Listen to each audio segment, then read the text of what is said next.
Namhlanje ke sizokhuluma ngamagama emithi nokuthi achaza ukuthini. Kungathiwa nje umuthi othile kodwa manje kungazi ukuthi lichaza ukuthini lelo gama. Okay, ngaphandle kokuchitha isikhathi nje asihlale nje odabeni.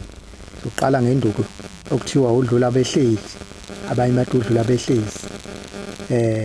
Shithi leyo nduku le ichaza ukuthi akudlule abahleli noma kudlule izitha lesikhathi uyisebenzisa dakho blue, hayi izitha ziyadlula nje uyihlalele wena. Bese siza endukwini okuthiwa unhliziyo onkulu, noma abanye bathi unhliziyo omkhulu. Leyo nduku leyo ungena kwezothando, ukuze umuntu akwazi ukuthi akulangazelele inhliziyo yakhe ivuleke ibe enkulu, ngokuthi akuthanda wena. Yangena lapho mawufaka mhlambe umanda ngaphakathi, yangena futhi ukuvuleni inhliziyo uma ukhanda imbiza, ukuvula inhliziyo ukuze umuntu adle. Leyo kuthiwa yini? Unhliziyo nkulu. Bese siza ke indukwini okuthiwa uvuka emalibeni. Uvuka emalibeni wona nje unyusa amandla umuthi. Uma nje umuthi wakho ufuna ukuthi ube strong, ufaka uvuka. Baningi ovuka abakhona, beke ngize ngibabale, kodwa nje uvuka emalibeni wona unyusa amandla omuthi. Bese kuza futhi mothanda futhi uyasifaka nelokuzana. Nayo nalenduku ngikhohlwa nayo lenduku enza umuthi wakho usheshe. Uyafaka uvuka, ungayifaka futhi iphakama, ufunde futhi ufake nayo lenduku le, induku yayo okwenziwa ngayo lokuzana, okuphehlwa ngayo igobongo, isiphahluka. Yes, ungasifaka futhi isiphahluka khona lapho umuthi wakho usheshe. Bese siza endukwini okuthiwa imboziso. Imboziso nje hayi dakho blue, modla yona noma usebenzisa yona dakho blue, umuthi osuke uthunyelwe umuntu noma usuke abantu bekusebenzisela imithi noma imithi esuke kuwena egazini ifakwa abathakathi lakhe idliso kanje. Hayi uyalibolisa idliso. Imboziso leyo inamandla ngempela, qeda nje amandla omuthi. Bese siza induku okuthiwa undoda akayiphikiswa.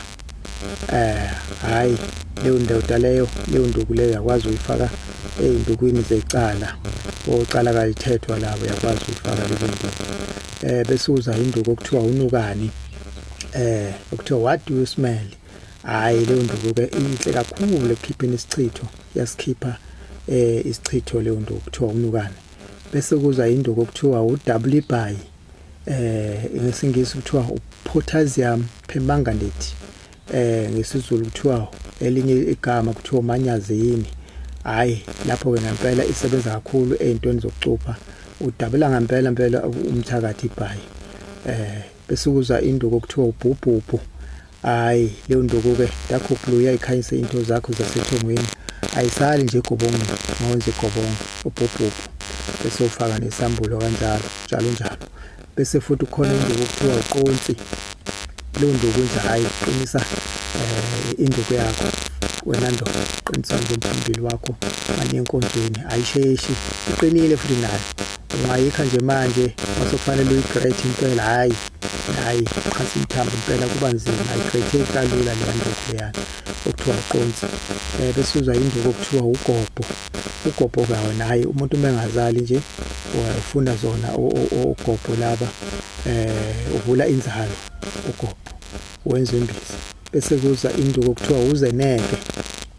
Leyo nduku futhi uyayifaka laphana mawufuna ukuthi mawufuna ukubamba into isibambelelo like izinto zeintombi insizwa kanjalo, uyayifaka leyo nduku leyo, ugqume ngayo uzenze zonke izinto. Abantu bazeneka nje kuwena, intombi ziyayineka. Bese uza induku okuthiwa udungamuzi, liyazisho negama. Hayi leyo nduku ke ayiqeda umuzi nje, abantu abasuke lapho nje baxabana, kungaphilelwana, kuthukwane, kuzondwane, kufake ini induku okuthiwa idungamuzi. Bese uza induku okuthiwa yiningizimu. Hayi leyo nduku ke igeza nje idlozi, uyakwazi ukuqhuma ngayo noma ugeze ngayo ngamanzi abandayo kuthiwa uningizimu igezwa idlozi. Bese uza induku okuthiwa ingwavuma. Lo muthi ukuthi nje uhlonipheke umuntu noma uthi uyakhuluma nje uhlonipheke, ungasebenza namigobandlovu kodwa ingwavuma nje isenza ukuthi wena uhlonipheke njengomuntu. Bese uza induku le engisanda kuyikhuluma ngayo igobandlovu. Hayi lo nduku nje iwubulawo. Lo muthi lo uyawusebenzisa nje mufuna ukuthi nawe nje ube umnumzana uhlonipheke, yonke into osuke uyikhuluma izwakala ungadelelwa nje abantu. Bese uza induku okuthiwa insukumbili. Igama liyazisho yelapha izifo ezingaphakathi egazini. Uma nje upheka imbiza yakho, umuntu mhlambe nenkinga yepain emzimbeni ngaphakathi, uyawufaka nawo insukumbili kuleyo mbiza yakho nemithi yakho leyo. Bese uza induku okuthiwa uxhaphosi. Uxhaphosi ke wona uqeda nje amanzi ngaphansi esithweni sangaphansi esithweni sangezansi kubantu besifazane, uxhaphosi. Bese kuba yilabatheka. Labatheka yelapha izifo.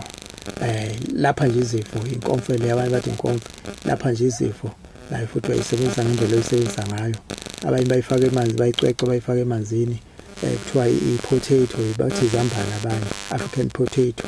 Uyicwece nje ifake emanzini, abandayo ihlale khona, uyiphuze after 3 days. Lapha nje izifo emzimbeni. Cisifana nalento kuthiwa unwele, mothanda uyifaka nalo unwele.